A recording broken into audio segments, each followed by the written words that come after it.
Hello, everyone, and welcome to our 60th episode of In the Trenches, Kroll's weekly cyber threat intelligence briefing. Today is the 22nd of July, and my name is George Glass, an Associate Managing Director in the Cyber Threat Intelligence team. Joining me today from the CTI team are Dave Truman, Rakesh Nagar, and Sarah Becker. As always, we'll be covering the most recent trends that our CTI team is witnessing in the trenches. So let's get into the situational report. The US DOJ have sentenced a Ukrainian individual to prison and ordered him to pay millions of dollars in restitution for his role in cybercrime activities over a number of years. This included being one of the leaders of the Jabba Zeus cybercrime gang and having key roles in the Zeus and Iced ID operations. He was extradited to the US in 2023 and included on the FBI's most wanted list, having been sought for 10 years. The US DOJ has sentenced him to 9 years in federal prison and to pay $73 million in restitution. Next is a new report regarding ongoing distributed denial of service attacks. Russia-aligned hacktivist groups have conducted trial distributed denial of service attacks ahead of Paris Olympics.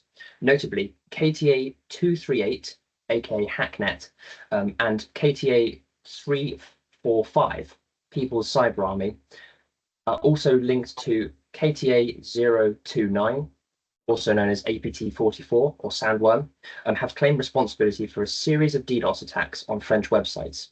Attacks will likely continue into the summer as the Olympics begins in order to cause disruption. Remember, in 2018, Russia-linked threat groups were accused of conducting the Olympic destroyer attacks on the Winter Olympic and Paralympic Games in Pyeongchang, Republic of Korea. Finally, a story I think everyone will have noticed last week, and that is the global outage affecting Windows machines running CrowdStrike. There are also some issues impacting Azure services, which were assumed to be associated with that outage, but in fact were not. So, beginning the evening of July 18th, Microsoft Azure experienced an outage that impacted customers across the globe. The outage was resolved early July 19th at 0341 UTC. Less than 30 minutes later, however, at 0409 UTC, a faulty update in CrowdStrike Falcon began impacting all Windows users running that service with a blue screen of death. Due to the widespread use of CrowdStrike Falcon, the outage impacted critical operations across airports, hospitals, banks, critical national infrastructure, and more. At 0527 UTC, CrowdStrike pushed a fixed update, but as machines are unable to reliably collect it because they are offline or stuck in a boot loop, affected organizations will likely have to conduct manual efforts to remediate problems on all Windows devices. It's important to note that the statements from CrowdStrike state that the issue is a technical one, which has been remediated and is not related to a cyber attack. Kroll's teams have studied the guidance given by CrowdStrike and are currently working with several of our own clients that run CrowdStrike to remediate the incident. So make sure you contact Kroll for more information if your organization needs remediation assistance. Kroll has observed threat actors discussing the events in Telegram channels and assesses that threat actors are already using the outage as an opportunity to target victims with schemes such as phishing emails or fake code masquerading as a means to automate the manual remediation process. Kroll has seen evidence of malicious websites soliciting donations for faulty remediation code and malware being deployed via fake remediation pages and phishing emails. It's very important to stick to official channels when looking to remediate this particular incident. Remember, if you have any questions or comments, please get in touch with us using cti@kroll.com. That's cti@kroll.com. So let's get into the rest of today's briefing. Today, we're going to cover the following trends our team is concentrating on. I'll be covering vulnerabilities affecting GitLab and Cisco devices. Dave will be covering ROMCOM rat in this week's Malware Spotlight. Rakesh will be we're talking about KTA 243, aka Scat and Spider. And finally, of course, Sarah will be covering this week's Ransomware Roundup. So let's take a look at those vulnerabilities. First up is CVE 2024-6385. With a CVSS score of 9.8, making it a critical vulnerability which affects GitLab CE and EE. The version numbering is on the page there, and it allows an attacker to trigger a pipeline as another user under certain circumstances. It's important to note that GitLab states that GitLab.com and GitLab Dedicated are already running the patched version and are no longer vulnerable. We've seen before GitLab's a highly valuable target for threat actors because of the value of the data and propensity to facilitate supply chain attacks. And it also has a very large attack surface. In January of this year, we covered CVE 2023-7028, which allowed threat actors to register new email addresses to GitLab platforms, and that was exploited very widely. Although there's no exploit or POC for this one yet, we expect that threat actors may look to develop exploit code in the very near future. Next up are two Cisco vulnerabilities. The first one is CVE 2024-20401 with a CVSS score of 9.8, again making this a critical vulnerability. And this vulnerability affects Cisco secure email gateway running impacted versions of Cisco Async OS. This vulnerability allows an attacker to send an email that contains a specially crafted attachment to replace any file on the underlying file system. So of course that could lead to remote code execution. There are a number of mitigating factors here, which are on the screen and in the report. And if you are running those versions, we do recommend that you take a look at the report and patch accordingly. Next up is another Cisco vulnerability, this time with a CVSS score of 10, the worst it can possibly be, and that is CVE 2024-20419. This affects Cisco SSM on-prem and Cisco Smart Software Manager Satellite. I believe those are older versions of the same program, same application. In this particular instance, this vulnerability can allow an unauthenticated remote attacker to change the password of any user, which includes administrative users. Of course, you don't need me to tell you how bad that could be. The vulnerability is a improper implementation of the password change process, and a specially crafted HTTP request can change the password of any user. This would obviously give the attacker full admin access to the appliance and the application, and of course should be taken very seriously because of that. More information is available in the report if you run that software, but definitely one to take a look at in the very near future. Next, we'll go to Dave to talk about ROMCOM RAT. Over to you, Dave. Thank you. ROMCOM RAT is a remote access Trojan that has been used for financially motivated attacks and espionage. It has been theorized that the group behind the malware is a cybercriminal group that also supports state-sponsored intelligence operations. The malware has been used in campaigns targeting defense, IT, manufacturing, food, retail, energy, utilities, and finance. The financially motivated attacks are believed to be opportunist in nature, while the espionage-based ones are more targeted and often linked to the ongoing Ukraine situation. Financially motivated ROMCOM campaigns often lead to ransomware. ROMCOM RAT is regularly installed via an infection chain that makes use of mimics or Trojanized versions of legitimate software installation packages, hosted on websites cloned from the legitimate sites. The victim is usually subjected to social engineering in order to trick them into installing the packages. Most frequently, this is done with phishing emails. Some examples of the software that ROMCOM has mimicked are SolarWinds Network Performance Monitor, KeyPass Password Manager, PDF Reader Pro, Advanced IP Scanner, PDF Filler, Remote Desktop Manager, and Veeam.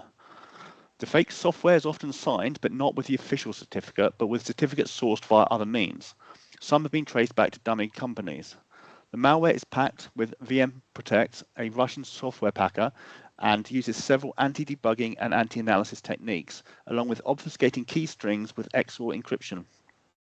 ROMCOM has the usual set of remote access functionality, including file system interaction, ingress and egress, and running commands. It is mainly used to deploy other tools and malware. The following ransomware has been reported as being deployed by ROMCOM: Underground Ransomware, Industrial Spy Ransomware, and Cuba Ransomware. The malware uses the C user public libraries directories to store its components, and COM hijacking to maintain persistence via a registry key that will point to a file in this directory. It is recommended to use a good quality EDR to protect against this malware, along with educating users on the dangers of fake software packages and cloned websites. Thank you, George. Thank you very much, Dave. Next up, Mukesh. KTA243 or Scatter Spider is a very nebulous group, but they've added some more ransomware to their arsenal. Can you bring us up to speed, please? Hey George, of course. So, Scatter Spider, or as we internally track it as a KTA243, which you mentioned, are a nebulous threat actor group, and they've recently added RANSOMHUB and QILIN ransomware to its toolkit. Now, this integration of adding RANSOMHUB and QILIN ransomware into their arsenal suggests a very strategic pivot.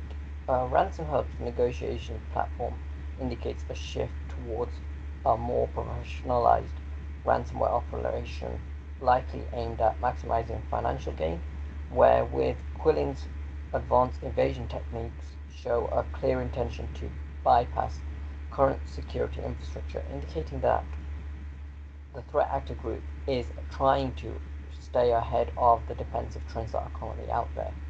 In June 2024, Kroll's cyber threat intelligence team also further reported on the recruitment of major affiliates into their group, including members of KTA243.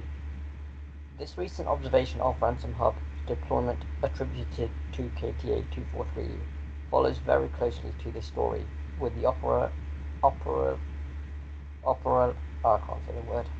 operationalizing of this new relationship between threat actor groups and ransomware operators.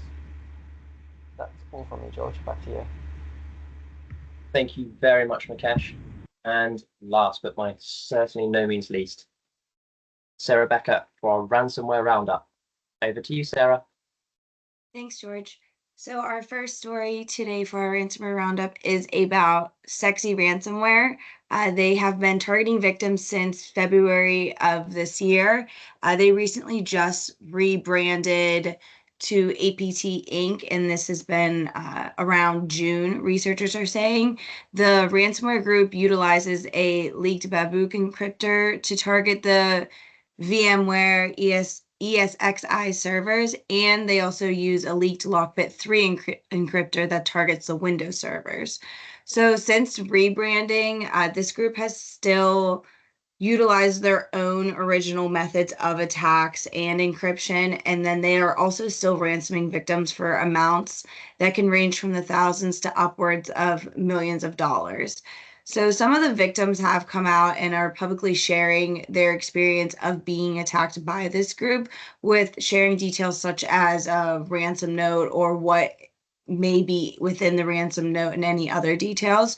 So within that note, since the rebrand, the first sentence clearly states in the beginning, "You got hacked, we are APT Inc." And then it provides kind of the instructions, as ransom notes do, for victims on how to get in contact with the ransomware group and how to go about getting your information back. So according to another news article, they're saying that with the ransomware and any of the other variants that they use, there's currently no known weaknesses or free methods of recovery for Babook and Lockbit 3. So that is what we have for Sexy Ransomware. And then our next story is a new group called Mad Liberator. They were identified this month by the creation of their data leak site. And currently we are seeing 6 victims posted on their site. They do have a pretty lengthy about section on their homepage of their data leak site, and they state that they are comprised together of hackers from all over the world, and that they do their best to help companies fix their security issues and recover their files. They also claim that they do warn victim companies ahead of time before they list them on their data leak site. And then if that victim organization does not respond for approximately a day, The group will then list them and then provide a 5-day kind of buffer window before publishing the data and files. So then if the ransom isn't paid from the victim organization within those 5 days and warnings are ignored, then that stolen data will be published. The ransomware operation, they also claim that, quote, if you see files with random extensions, don't worry, they are not damaged. They have been encrypted using the AES RSA algorithm and are safe. And then the group also claims, and this is again still within their About Me section, that they are not an affiliate group, and they like to emphasize that they take great care to encrypt victim files securely without harming any of their data. We are keeping an eye out just to see what other victims are going to be posted or if anything else is going to come about this group. That's all for me, George. Thank you. Thank you very much, Sarah. And thank you very much to Dave and Mukesh, who also presented today. That's all that we have time for this week. Remember, if you have any comments or questions, please do reach out to us using cti@kroll.com. That's cti@kroll.com. Have a wonderful day.